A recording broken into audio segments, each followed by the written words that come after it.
everybody abstracts a different reality. When you come through a room, you abstract the reality you're prepared to abstract. You pick up the signals that interest you, and your brain records them and organizes them. We all have our own reality tunnel, and in our reality tunnel, we pick out some things and ignore other things. And we got 10 billion cells in our brain receiving hundreds and hundreds of millions of signals all the time. We just pick out the ones that fit into the established grooves in our brain, the reality tunnel that's been laid down by past experience. We all have our own belief system, and the signals that fit our belief system get in. The signals that don't fit our belief system get ignored, or if they keep coming back, we go to a psychiatrist to get cured and make them go away. Friends, everything Pope Bob does puts things into a perspective, and not just a unique perspective, but the correct perspective! Because it includes all other perspectives. And so, my friends, I'm very happy and proud to present the Carl Sagan of religion, the Jerry Falwell of quantum physics, the Arnold Schwarzenegger of feminism, the Helen Keller of art and music, the Nelson Mandela of white supremacists, the James Joyce of swing set assembly manuals, Lenny Bruce of funerals, the Salvador Dali of assembly line workers, and folks, the Robert Anton Wilson of humanity. Praise God.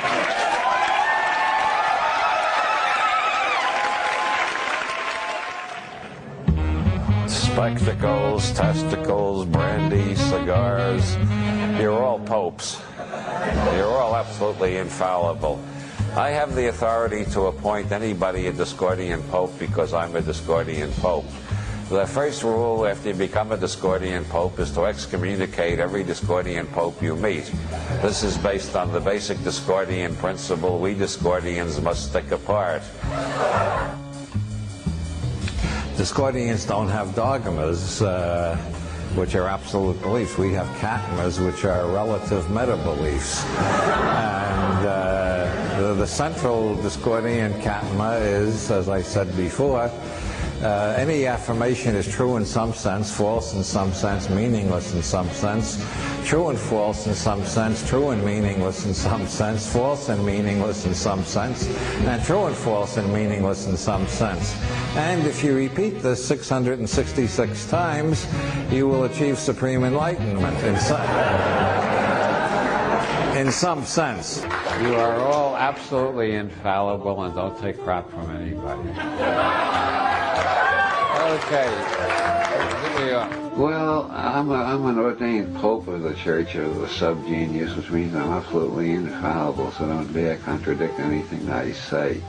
As for my relationship with Ivan, I deny all the rumors. Remember, you're only infallible about your own nervous system. You know what's going on in your own nervous system, what realities you're creating out of the infinite flux of being. You don't know anything about anybody else's reality unless they tell you about it. You've got to listen very sympathetically to understand them. See, so it's a limited infallibility. Über Quantenphysik, aber ich kann euch nicht garantieren, dass ich das übersetzen kann. Ich glaube, der soll einfach losreden. She wants to know what quantum physics is. What? Quantum physics. What? Explain it simply, she asked. Explain quantum physics simply?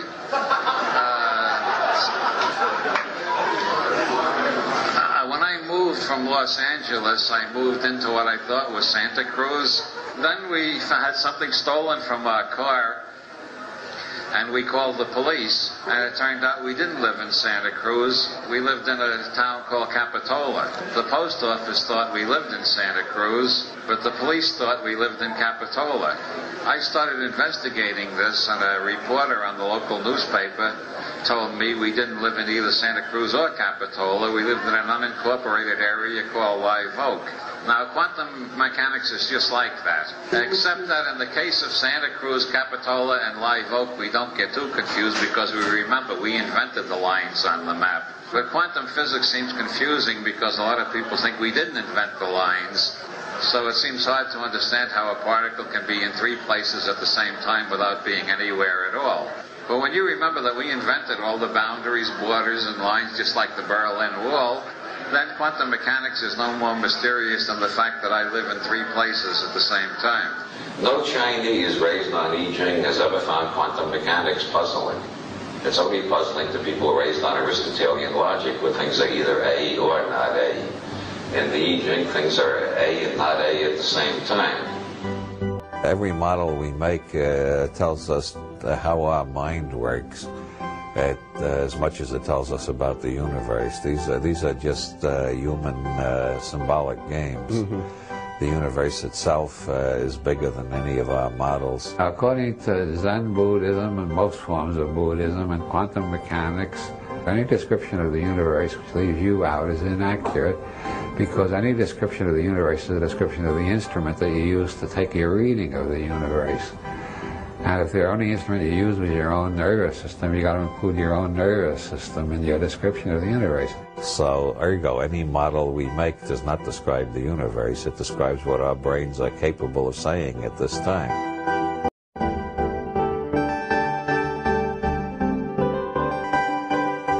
Long before quantum mechanics, the German philosopher Husserl said that all perception is gamble. Every type of bigotry, every type of racism, sexism, prejudice, every dogmatic ideology that allows people to kill other people with a clear conscience, every stupid cult, every superstition-ridden religion, every kind of ignorance in the world, all results from not realizing that our perceptions are gambles. We believe what we see, and then we believe our interpretation of it, and we don't even know we're making an interpretation most of the time. We think this is reality. In philosophy, that's called naive realism. What I perceive is reality. And philosophers have refuted naive realism every century for the last 2,500 years, starting with Buddha and Plato, and yet most people still act on the basis of naive realism. Now the argument is, well, maybe my perceptions are inaccurate, but somewhere there is accuracy. The scientists have it with their instruments. That's how we can find out what's really real. But relativity and quantum mechanics have demonstrated clearly that what you find out with instruments is true relative only to the instrument you're using and where that instrument is located in space-time. So there is no vantage point from which real reality can be seen. We're all looking from the point of view of our own reality tunnels. And when we begin to realize that we're all looking from the point of view of our own reality tunnels, we find it is much easier to understand where other people are coming from, or the ones who don't have the same reality tunnel as us do not seem ignorant or deliberately perverse or lying or hypnotized by some mad ideology. They just have a different reality tunnel, and every reality tunnel might tell us something interesting about our world if we're willing to listen. The idea every perception is a gamble seems to me so obviously true that I continually am astonished that I can forget it so many times in the course of 24 hours. But to the extent that I remember it, I can't stay angry at anybody, so it's a thing worth keeping in mind.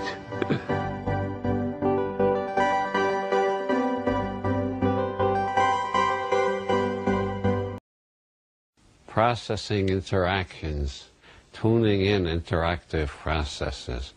Processing interacting is all I ever tune in. I cannot tune in anything but interacting processing.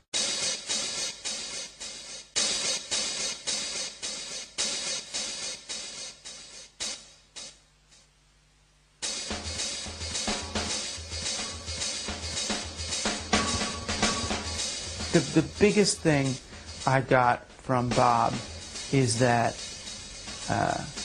all of our reality constructs are models. You know, all of them are approximations, are metaphors, are allegories for what's going on. And that we live in a world where we are all negotiating. We're negotiating on behalf of our stories. All thought is metaphor.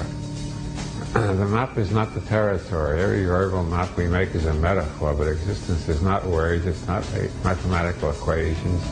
The universe is much bigger and more complicated than any little map we can make of it. The map is not the territory. The words that describe the map are not the territory, even further from the territory. So not only does the map not show all the territory, but the map is a generalization which doesn't fit any particular territory. What I perceive is not what's out there, it's just what I perceive. Blake said in his attack on Newton, the scientist says the sun is a molten rock in the sky. Can you not see that? Blake says, I cannot see that. I see a choir of angels singing glory, glory, glory to the Lord God omnipotent. And that's Blake's reality. Both realities are equally right, depending on where you're at. If you want to do a chemical analysis of the sun, you use the scientific reality. It's not a rock anymore, it's a nuclear furnace. But you use the latest scientific reality. But subjectively, I understand how Blake felt when he saw the sun as a bunch of angels singing glory, glory, glory to the Lord God. I've seen trees doing that. That's a very valuable reality tunnel to be in. One doesn't contradict the other. You know, we each create a story, a narrative, a picture, an allegory, a model for what's going on here, and then we fight, sometimes to the death, to make others, if not believe in that model, we fight to be able to keep believing it in ourselves. So we try to erase contradictory evidence to that model. I agree with the Buddha. There is no meaning in life. The meaning is in sentences. Meaning is in symbols that symbolize life. Life itself does not have a meaning because that's what meaning refers to. Meaning refers to life. To look for meaning in life is like looking for trees on a map. You can find squiggles that represent trees. When you find the trees there, the squiggles only represent the trees. Or the rivers. You can't wash in a river on a map. You got to find a real river in the non-map world. Is that clear? I'm trying to make a difference between the words and the metaphors and the existential experience. I have heard it said in a critical way that Robert Anton Wilson doesn't believe in anything. And if that is true, then I applaud him for that, because that is the hallmark of a truly free man. As long as you subscribe to a dogma, any dogma, no matter how benign, you will never be free. And if Bob doesn't believe in anything, that is not to say that he doesn't care about things. I think he cares about things passionately. It's just that he hasn't allowed the central focus of his intellect and his emotions to be usurped by some ideology. But maybe refusing to believe in belief is an ideology, but if so, it's a very flexible one.